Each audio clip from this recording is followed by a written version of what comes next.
Good morning, everybody. As usual, thank you so much for being with us. It's 8 o'clock. We have a really great presentation today, and we'll kick in with a couple of updates today before we get into it. We'll move on to Dr. Pinsky. Thanks, Errol. Let me share my screen. So just some brief updates about tracking the COVID-2 variants in our patient population. Since I last spoke to you 2 weeks ago, the main development has been yet another nomenclature for referring to these variants of concern and variants of interest. These are now based on the WHO. The WHO now came out with this nomenclature, and it's based on the Greek alphabet. And so I'll put some, I won't go into this in great detail. I'll put some links in the chat so folks can look at the WHO site and CDC to get a handle on these new names. So here's the variants of interest. And so just our data here, as has been mentioned by Brian, the positivity rate is extremely low. You can see that nice trend of fewer cases being genotyped at our institution. And still the most common variant and the most common strain circulating in our population is the alpha or B117 variant. That's all I have for this update, and I'm happy to take any questions in the chat. Excellent. Thank you, Dr. Pinsky, as well for our updates. Briefly, I just want to mention next week we have Dr. Mark Davis, who will be talking about vaccination in the immunocompromised, as well as some additional talks coming the weeks after. Anybody who has any ideas or feedbacks, presenters, or topics to cover, please feel welcome to reach out to me. I really appreciate many of the topics we cover generally come from different faculty colleagues reaching out to me and giving recommendations of presenters and ideas. So feel free to do so. And thank you so much for those of you who have helped create the set of presenters we have in the future. Today we have a really great topic.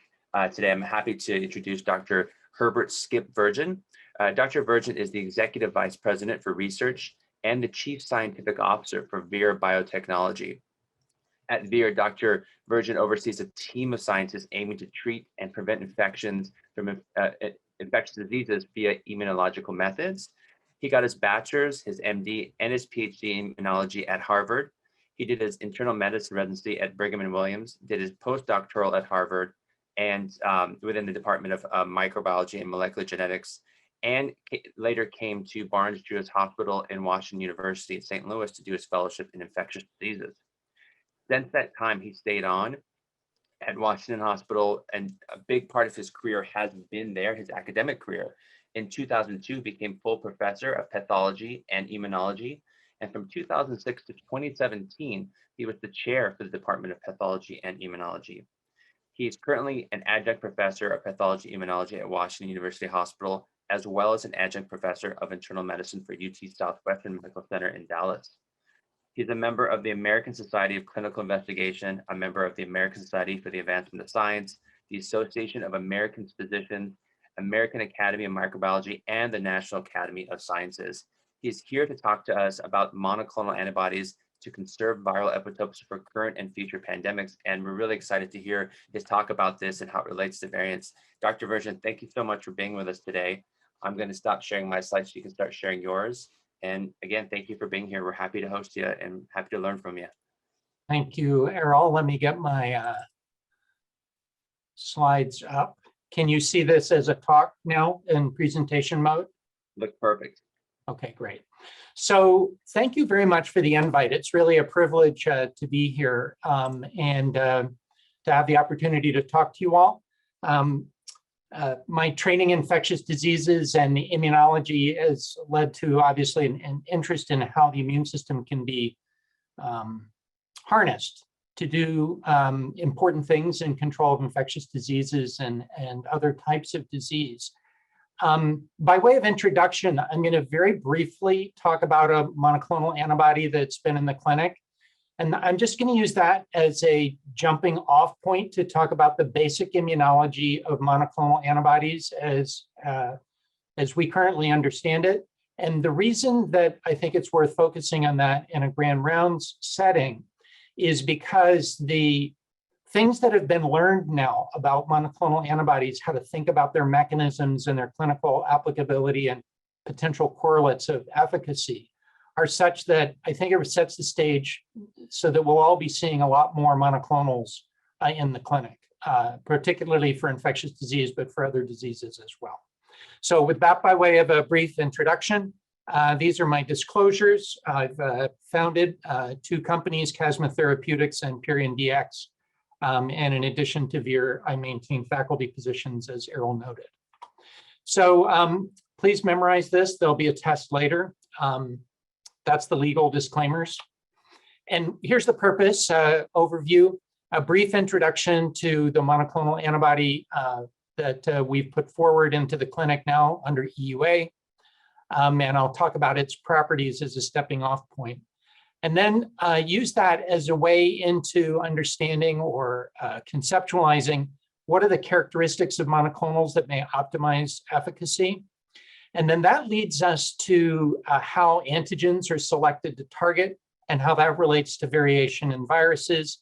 And then I'd like to end with a look towards the future about how it may be possible to take what's been learned now about antibodies in people to beat nature, if you will, making antibodies more effective by engineering the FC portion of the antibody. So I want to start with an example. This is the antibodies which successfully treated Ebola, including in severe disease. There were this clinical trial with which some of you may be familiar, compared 4 different medicines, remdesivir, and several antibody or antibody cocktails. 2 of them were effective, and it's informative which ones were effective.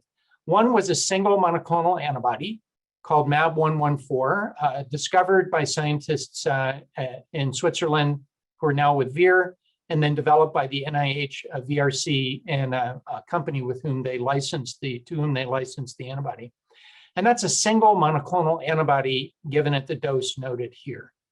And then there was a combination of 3 antibodies from Regeneron, and they were equally effective at treating established Ebola infection. So there are a couple of lessons from this. The first one is that it is possible to have a single antibody do the job of multiple antibodies. And there's a lot of thought that you need combinations of antibodies for various reasons, and I'll go into that in a bit more detail. But this is an example of a single monoclonal that does, at a lower dose, the job that 3 monoclonals at a higher dose can do. So that teaches us something right there, that it really matters the epitope that it binds and the nature of the molecular mechanism of the antibody. So, sotrovimab is a monoclonal antibody that's now, the paper's online, you can look at it. It's a single monoclonal antibody that was 85% protective, and an interim analysis was stopped at the first interim for efficacy. Also it has antiviral effects. Now there's several things about this antibody that reflect the science that I'm gonna show you. And it's a neutralizing antibody, but it also has effector function so that it can potentially kill infected cells. Because of its epitope, it has a high barrier to resistance, and I'll go into the molecular details of that. But it also has an engineering aspect that in primates has been shown to enhance half-life, prolong half-life of the antibody, but also to increase lung bioavailability.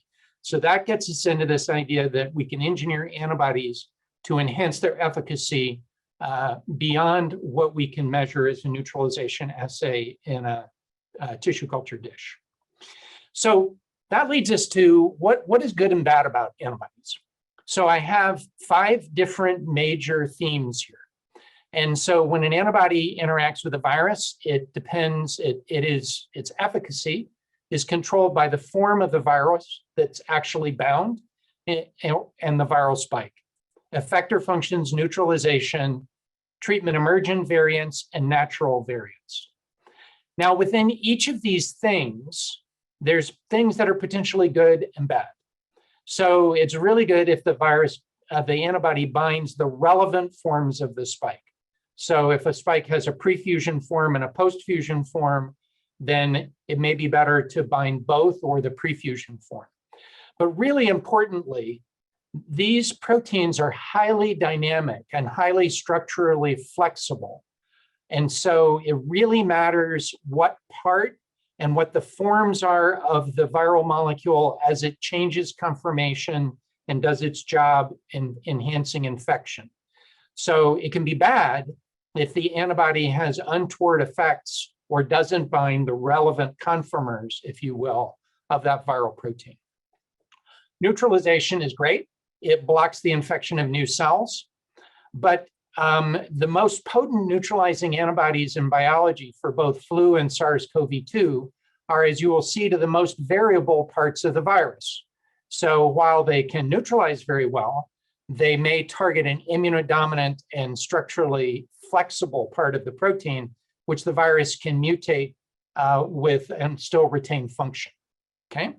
Effector function, killing affected cells. And we'll talk more about this, but it would be bad if that causes antibody-mediated enhancement of disease. This is a big subject. I won't go into it. We published a review early on in Nature on antibody-mediated enhancement of disease in coronavirus and argued that it's not a significant concern. And that has turned out to be the case. And then there are natural variants and potentially treatment emergent variants that you might be thinking about. So the antibody that we selected to take forward into the clinic has a parent antibody called S309. And it's a very important concept that this antibody was not type specific. In other words, it was not specific to SARS-CoV-2.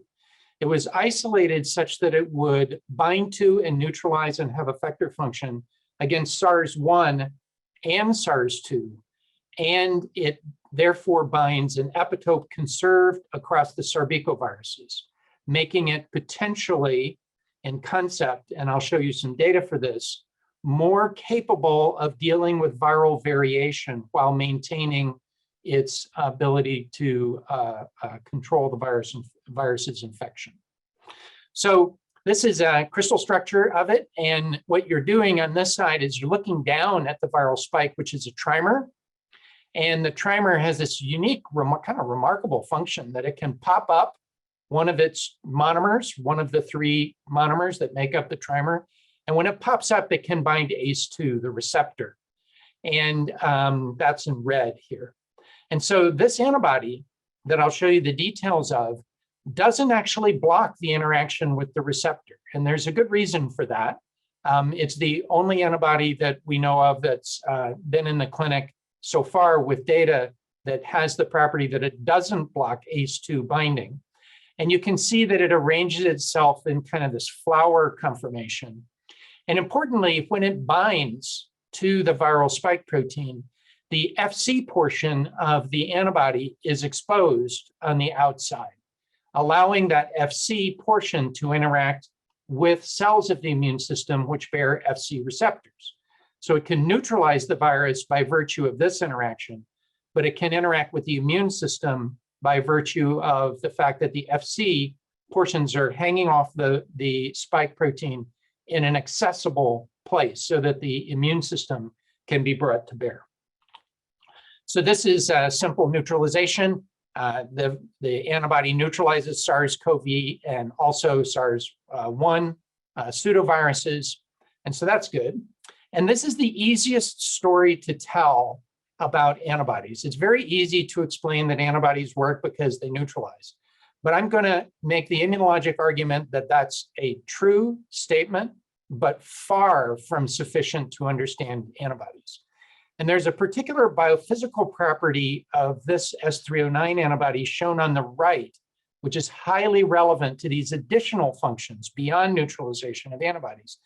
And that is that this is a Biocor analysis of the avidity, an affinity of the antibody. And this antibody binds so tightly to the spike that it doesn't fall off at a detectable level, making its avidity the maximum avidity that can be measured by sophisticated biophysical measures. In other words, it binds so tightly that you can't measure an off rate.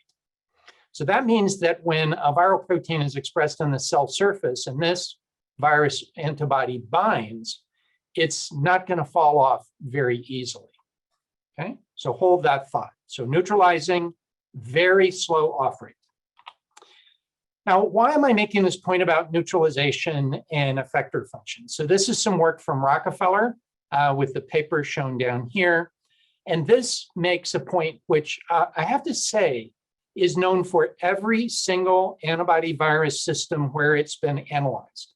There is literally no viral system where the mechanisms have been studied where neutralization is the sole correlate of protection against a virus. In every case, neutralization and binding is important, but effector functions can also be very important. And that's shown in an animal model for SARS-CoV-2. Here, you see the titer of the virus in the mouse lung versus the neutralization capacity. So this antibody, C002, is a great neutralizer, but it's not nearly as effective at controlling the virus as this antibody in vivo now, which is a relatively poor neutralizer. So the most potent antibody is, in fact, in this panel of antibodies, the least neutralizing. So why is that? Well, also in this paper, it was shown that if you take this potent neutralizing antibody and you mutate the Fc part of the antibody so it can't interact with Fc receptors on macrophages, dendritic cells, neutrophils, lymphocytes, it doesn't make any difference. So it works by neutralization and really only neutralization. But this much more potent antibody here, when you remove its effector function and leave it only to work by neutralization, loses substantial activity. Notice this is a log scale. And here's another antibody that does the same thing. So what this teaches us is that the capability of a virus antibody, antiviral antibody to neutralize is important, but depending on the antibody, the capacity of that antibody to have effector functions, to draw in neutrophils, macrophages, dendritic cells is very important for the potency of an antibody. So we chose the antibody not only for its cross-reaction, but also because it has potent effector functions.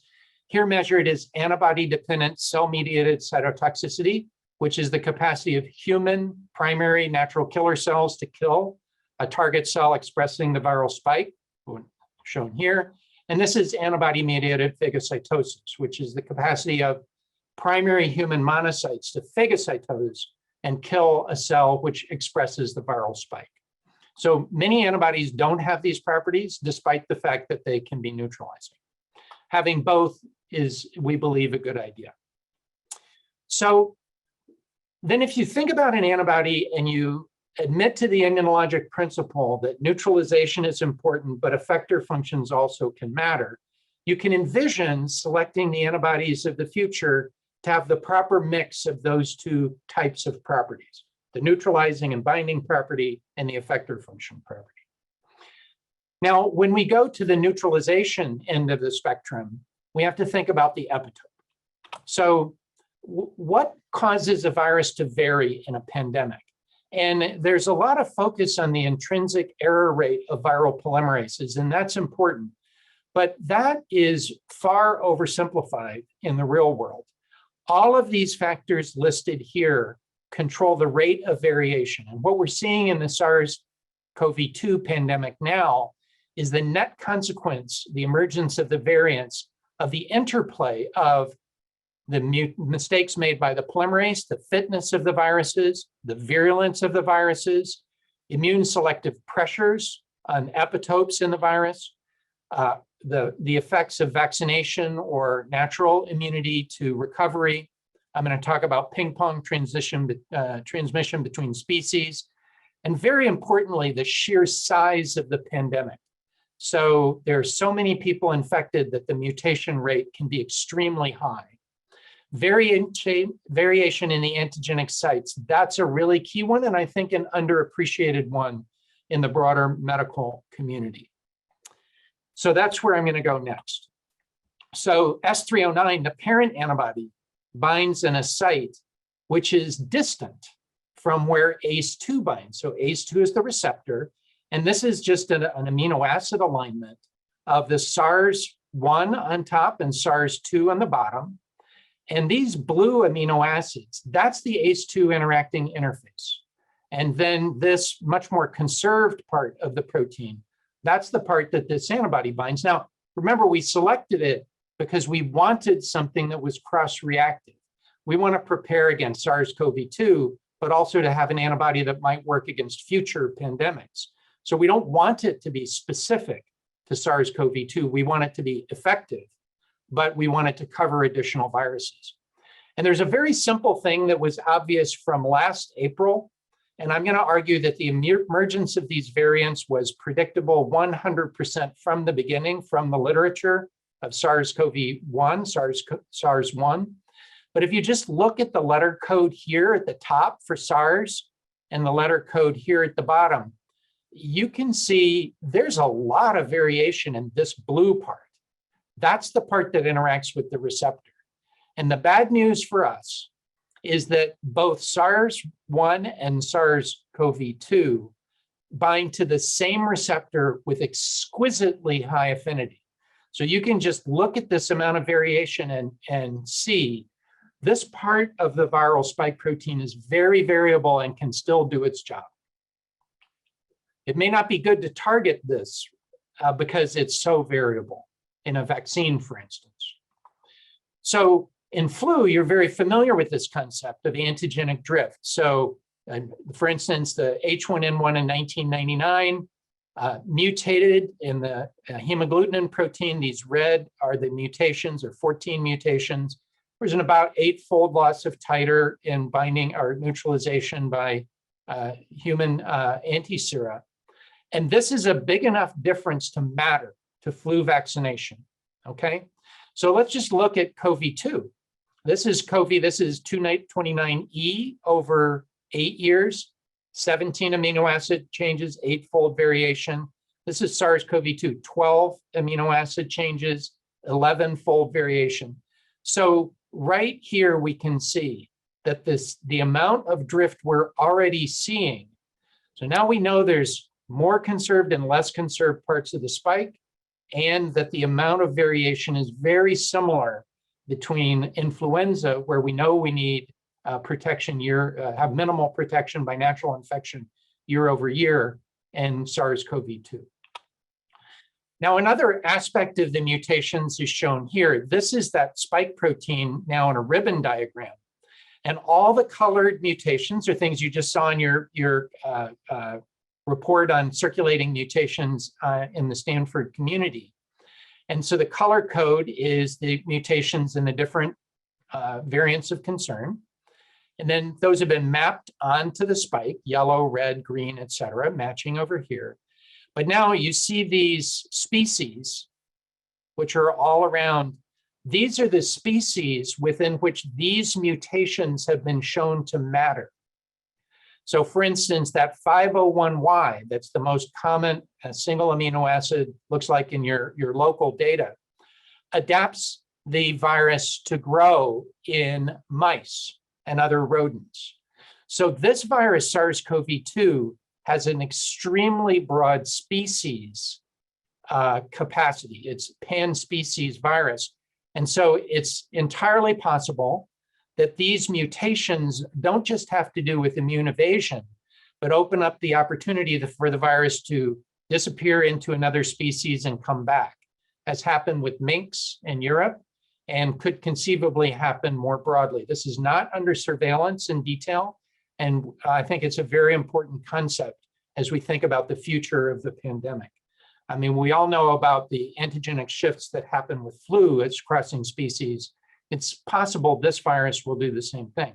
This virus, by the way, has effective recombination within its genome, so it can antigenically shift as well as antigenically drift. So getting an idea of how much the virus is varying, this is a structure of the spike. And what we've done is just taken and colored red all the amino acids in the spike, which are in the big database as of early April. And they had to have at least 50 people from whom they had been sequenced in at least 3 countries. And so remember, this is a trimer, so we're only showing you one of the monomers here. And what you can see is that the virus, the underlying substrate of mutation in the spike protein is pretty broad. And so there are a lot of parts of the spike that are not highly conserved, okay? And so if viruses that have those mutations are fit, then that's potentially a problem if those things are immune evasive. Now this piece, just this little finger sticking up here, that's the ACE2 binding upward facing domain. And you can see even back in April, there was extensive mutation in this part, okay? And that's the part that binds ACE2. So as you're familiar, these mutations have been expanding in their total frequency within the databases in a worrisome fashion. And now here's, I think, I'm going to bring all those things together, hopefully in a clear immunologic argument. So we have the spike. It has parts of it that vary. It can vary a lot and still interact with its receptor. So now we have to think, what do we as a species recognize about the spike? What is immunodominant?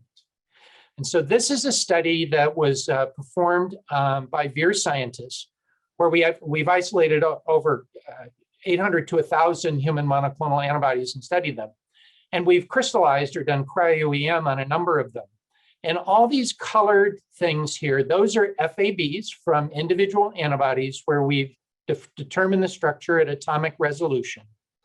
And I'm going to show you what is high resolution serology. Instead of measuring neutralization or binding to the whole spike, what we're going to do is we're going to actually take human sera, and we use human sera from hospitalized patients, symptomatic or asymptomatic persons who are SARS-CoV-2 infected. This is from a large cohort in Switzerland. And we're going to use that serum to compete for the binding of each of these molecularly defined entities. So we're now going to look at the immunodominance of each epitope here. And so what you can see is across the bottom in the different colors, the colors match these antibody FABs. So this part of the protein is highly immunodominant. This part of the protein is highly immunodominant. The conserved part that binds the 309 antibody is this one. It's not immunodominant at all. So you can see there's immunodominant and non-immunodominant parts here. In humans, you can also see that asymptomatic individuals make much lower antibody titers. But here's the really pivotal thing. This immunodominant part that is prominently recognized, what is that? That's the ACE2 binding surface that can vary so much. So literally, the virus is hanging out the most variable part of itself, and we are immunodominantly recognizing that.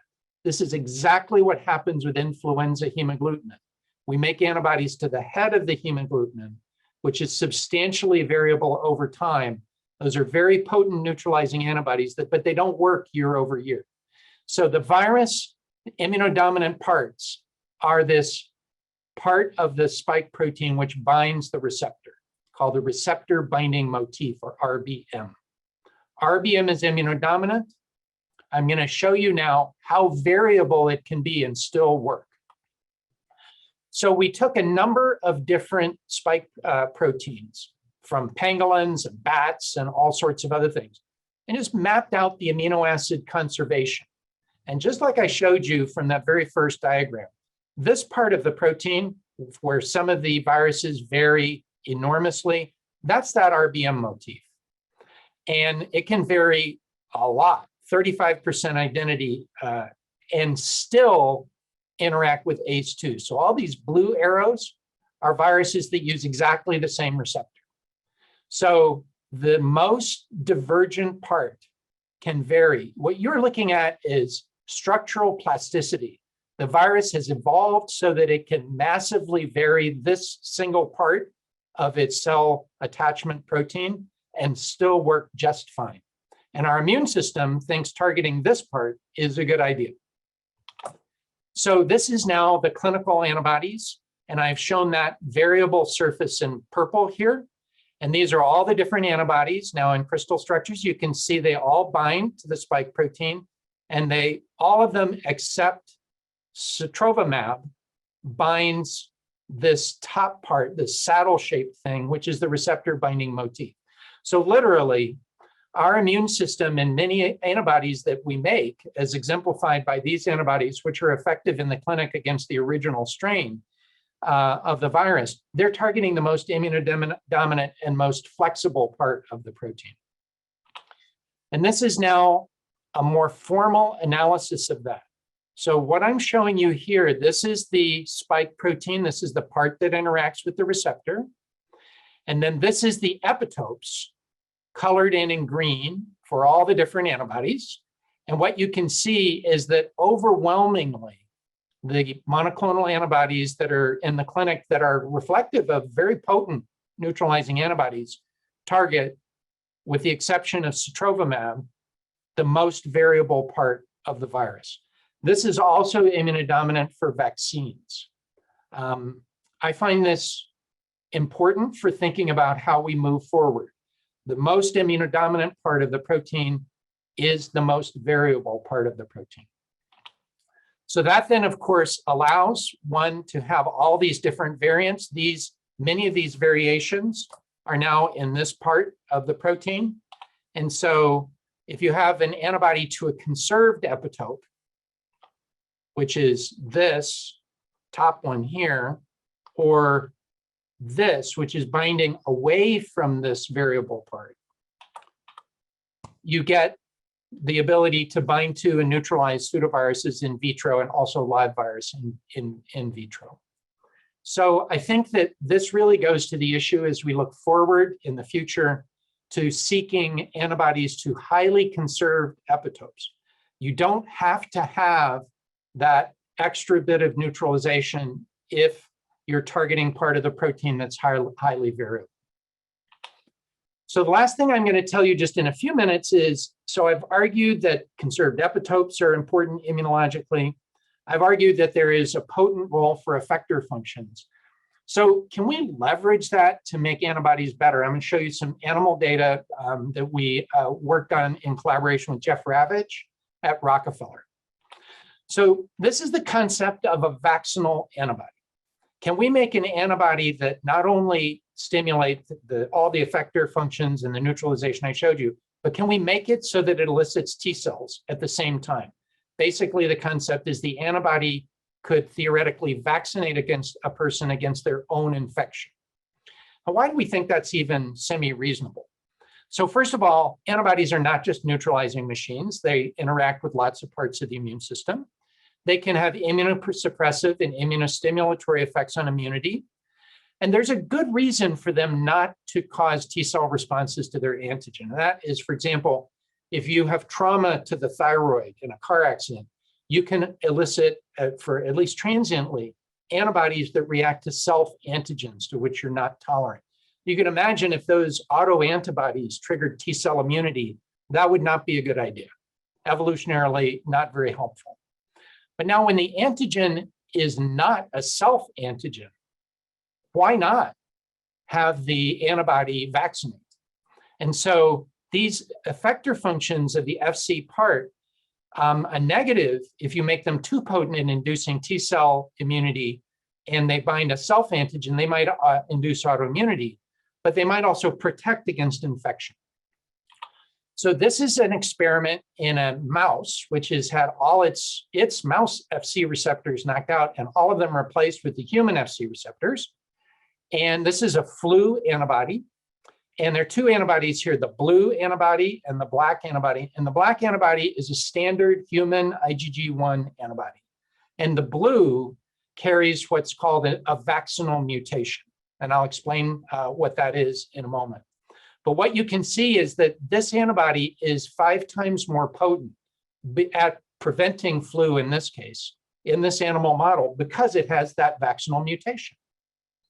So the way it works is that the mutation in this antibody enhances interaction with certain FC receptors and removes the interaction with certain inhibitory FC receptors. So that net, it causes the antigen presenting cells in the body to mature and trigger T cells to the viral antigens. And so is this actually about T cells? And we would predict that these antibodies stimulate dendritic cell activation. They do.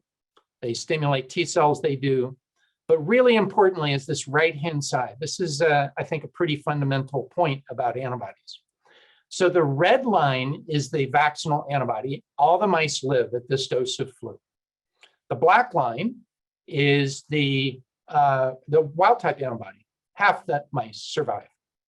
It's more effective to mutate to make it vaccinal.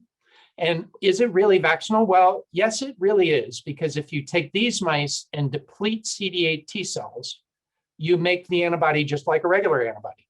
So the red dotted line is the vaccinal antibody with CD8 T cells depleted.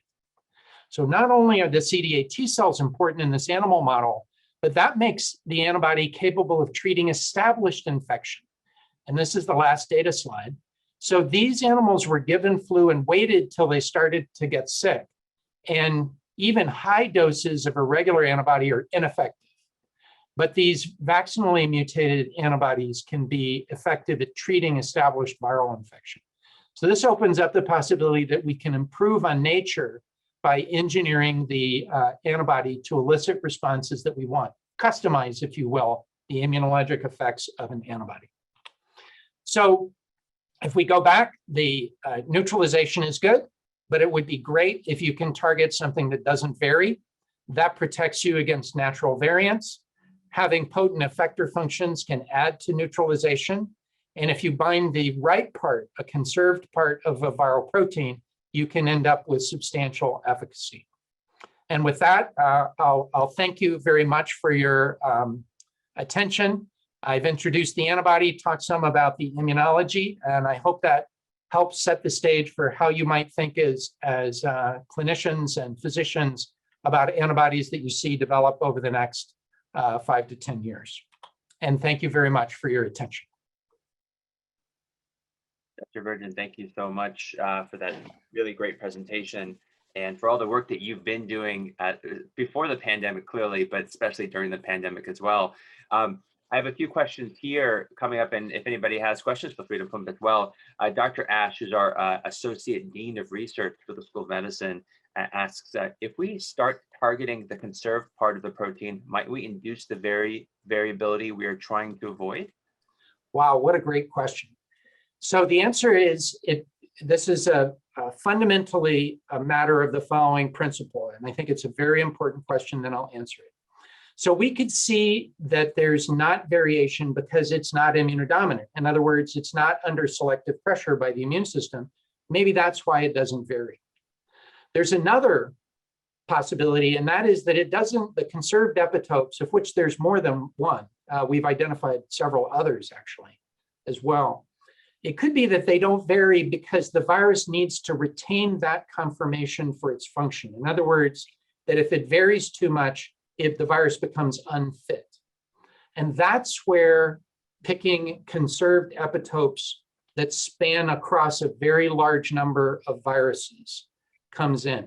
So it turns out that some of the conserved epitopes, including the one bound by S309 sotrovimab, is actually conserved across all sarbecoviruses. So bat viruses, pangolin viruses, SARS, which was a human pathogen. And so that supports the idea that it isn't a lack of selection that led to the conservation of the epitope. In contradistinction, it's actually the need of the virus to maintain that conformation. And in support of that, at the center of that epitope is a glycan. And so this antibody is like many of the broadly neutralizing antibodies in HIV. It actually interacts with the protein, but also a glycan on the viral protein. And it turns out that that glycan, so far, I'm knocking on wood, okay? So far, that glycan is 100% conserved across the sarbecoviruses. These viruses can't live without that glycan. So we think that it's conservation for function, not conservation for lack of selection. There's only one way to know, and that's to watch that epitope over time. And we do that constantly, including with machine learning algorithms, which we've put in place, which we think can even potentially predict the variants that emerge. And so far, we feel good, but there's no guarantee that any epitope, always trust the virus to do the wrong thing. Thank you, Dr. Virgin. Dr. Lowe had mentioned a question earlier, Dr. Anson Lowe, despite sequence variability in the receptor binding domain, is it conserved at the level of the crystal structure? Another really excellent question. So the answer is, to date, the answer is largely, but it's partly unknown. So what is very clear is that there are mutations down in the stalk, which actually alter the conformation of the RBD, that top part of the spike protein. And they alter the molecular dynamics within which these monomers of the ACE2 binding thing pop up and down. So there's no question that there's conformational variability across viruses. Notwithstanding that, there is relatively minimal evidence for major conformational differences. What you see, however, is in that RBM part that interacts with ACE2, small changes, the amino acid 501 mutating to a tyrosine, or Y, 501Y, increases the affinity of the viral spike to ACE2 substantially. So even though the overall conformation is retained, the actual ability of the spike to interact with its receptor is substantially improved. Now, that makes those viruses actually grow in mice. You don't even have to adapt them to mice. They will grow in mice because they now interact with the mouse ACE2. Now, the reason I'm mentioning this is the following virologic concept. If you can mutate one amino acid and bind your receptor 5-fold better, you have to ask yourself the question, do I need to bind 5-fold better? And the answer is no, because you were a major pathogen even before you did that. So what's the use of this binding 5-fold better? Well, the answer is now you can vary other amino acids that interfere, that decrease binding, but evade immunity. So by these non-major conformational shifts, but local shifts, you can create the opportunity to evade immunity. That's how the head of the flu hemagglutinin works. And it is my personal belief that that's exactly how the SARS-CoV-2 spike is working. We're seeing adaptations that give you give the virus the opportunity to escape immunity by making other changes that wouldn't be tolerated unless they had that one pivotal mutation. As a last point, and I know this is a lot, virus mutations in a pandemic are not unidirectional evolutionarily. That is that we could see things go backwards or forwards or emerge in new combinations. The virus can solve to its need for interacting with its receptor and spread in a lot of different ways. And one more negative view of the pandemic is that we're just beginning to see the extent of the evolution of that spike, and that we're going to see lots of different forms of it emerge. That's not a belief held by everyone. That's my belief. Only time will tell. Dr. Virgin, I'm seeing lots of questions pop up from some of our most well-respected researchers. I'm really excited to see these questions, so I'll try to get through as many as possible. Speaking of that, Dr. Greenberg is also our Associate Dean of Research. He asks, how do RNA vaccines induce a different set of targets than whole virus-related vaccines? Yeah, that's a good question. So there is evidence that the natural immunity looks different at the B cell and antibody level than the vaccine immunity. I would argue, however, that until the field admits to the need for doing sophisticated quantitative serology, as I demonstrated on the slide where we use the competition with the structurally defined FABs, the answer is it's not even known. So it's not known, in my view, at a level of molecular detail that is relevant to policy or understanding the future of what's going to happen here, exactly what the difference is between vaccine generated antibody responses, natural immunity antibody responses, and other therapeutic responses like monoclonal antibodies.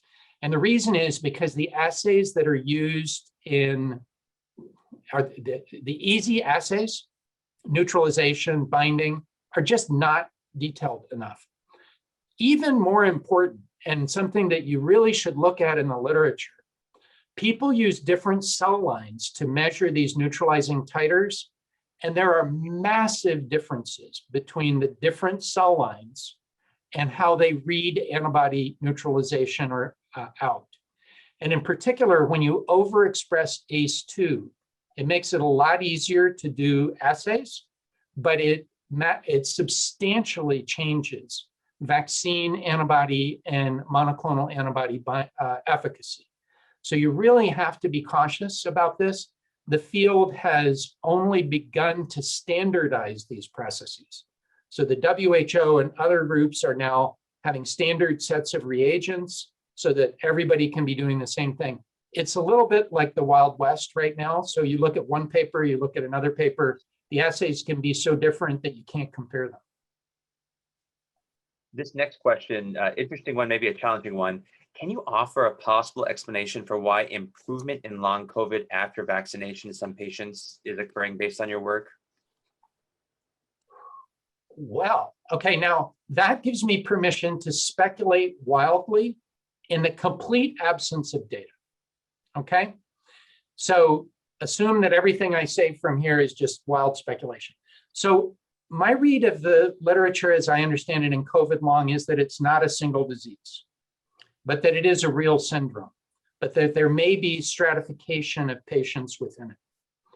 I actually don't think that the assays for persistent viral infection are sufficiently sophisticated to know whether these different stratifications in COVID long are due to persistent infection, persistent antigen, or that the underlying damage to the lung or nervous system or other parts of the body that is consequent to the acute infection itself.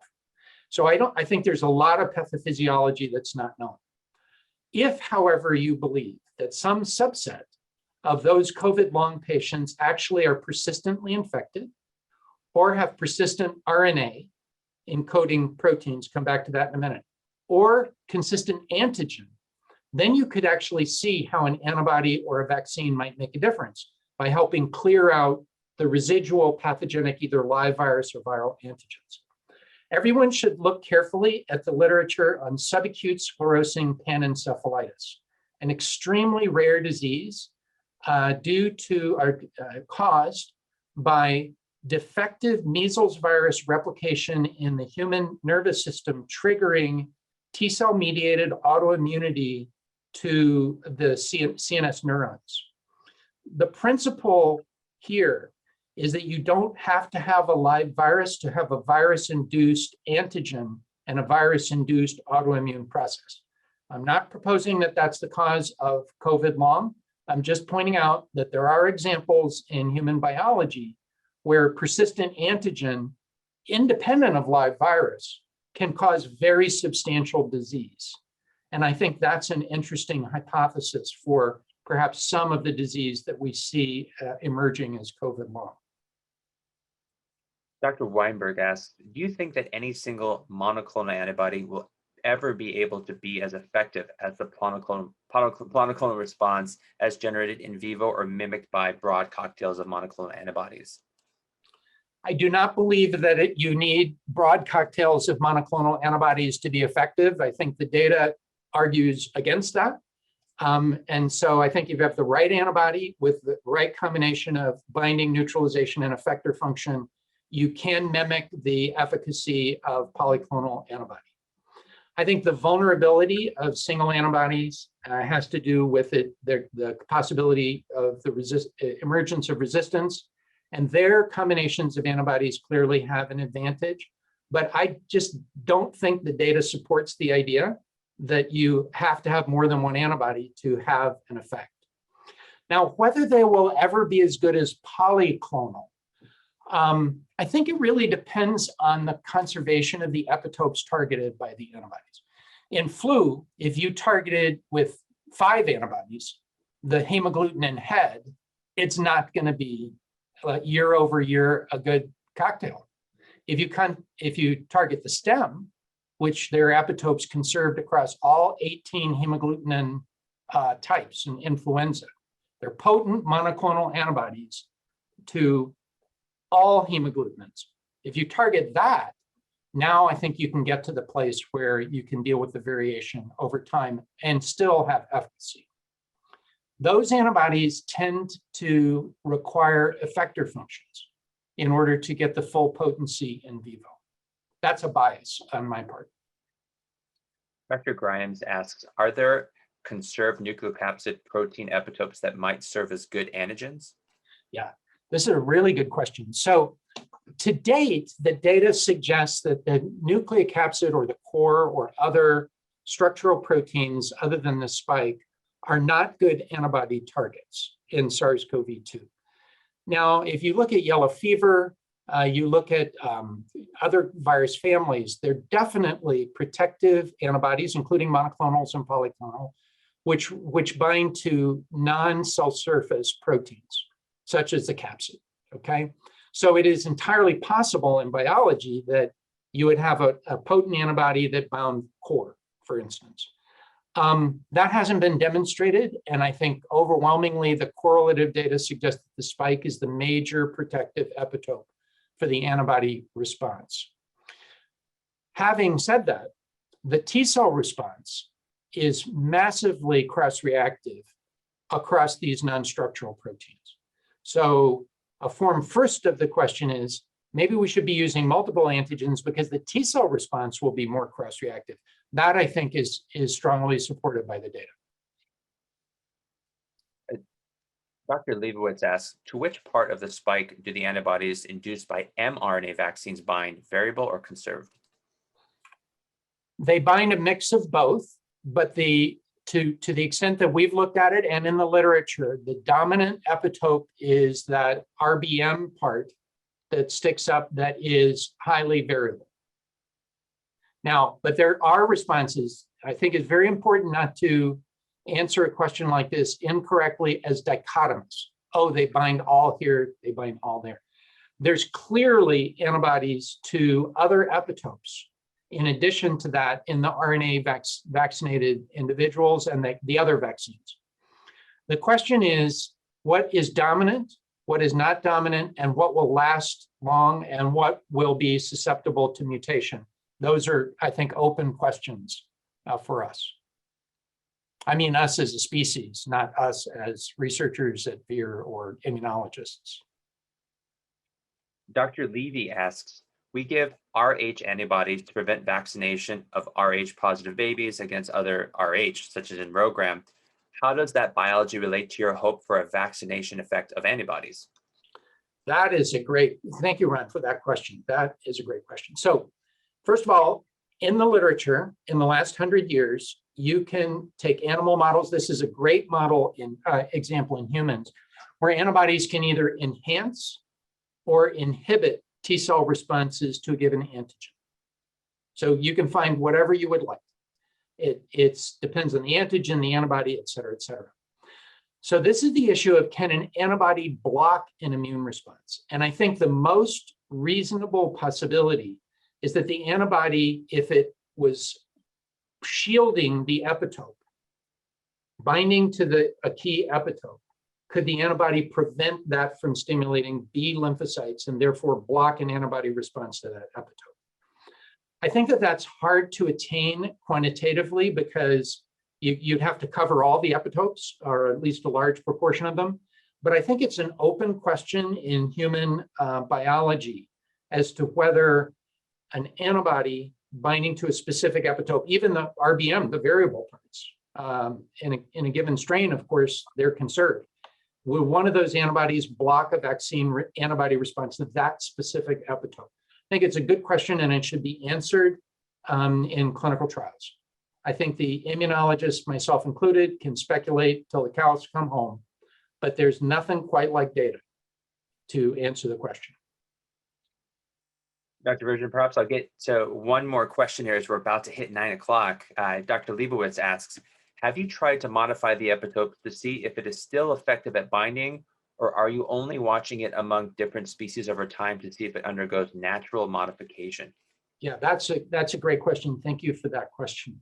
So we have collaborated with a really exceptional scientist named Jesse Bloom. And Jesse has developed, and this is in a number of the papers that we've published, so you can look him up. He's done some beautiful work. I would argue that you should have him give you a talk because his work is truly exceptional. But what Jesse has developed and what we've embraced and used in collaboration is a system where using basically display of the protein, you can mutate every amino acid in the spike to every other amino acid in this, every other amino acid. So every amino acid going from amino acid number 1 to all the other 19 common amino acids. And you can then study the population of those spike proteins as a whole. So the answer is that we have not been biased to the emergent variants. Instead, we've taken the approach of mapping every amino acid change that can matter, and then looking at the emerging variants. What is very interesting about that, and I think fundamental to the future, is that those methods by Jesse Bloom are predictive of the biology of the variants that have emerged in the pandemic. So when he measures ACE2 binding or expression or other things in his massively parallel display system, he gets data that matters and predicts what's the molecular biology and biophysics of the interactions.